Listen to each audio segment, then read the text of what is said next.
sinifinin hazırladığı iki səhnəciyinə tamaşa edək. Görəsən birinci hansımızı dərəcəklər? Məni, yoxsa qonşumu? Əlbəttə məni dərəcəklər. Çünki mən qıpqırmızı qızarmışam. İkimizi də bir yerdə dərsələr nə yaxşı olar. Ağ süfrədə də qonşu olarıq. Ömrümüzün sonuna dək bir yerdə yaşayarıq. Yox. Ən birinci mən dərəcəklər. Çünki mən yaxşı da yetişmişəm.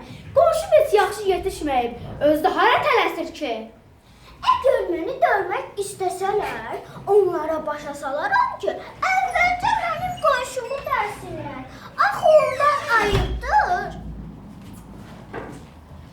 Bəh, necə də gözəl nardır. Qıpqırmızı qızarıb. Mən bunu dərməliyəm. Yox, əvvəlcə qonşumu dərib aparın. Axı ondan ayıbdır. Mən bilirəm bunu hara apardılar. Hara apardılar? Hocaya qoyub tura apardılar.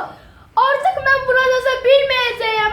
Artıq hirsimdən qırmızı dişlərim də görünür.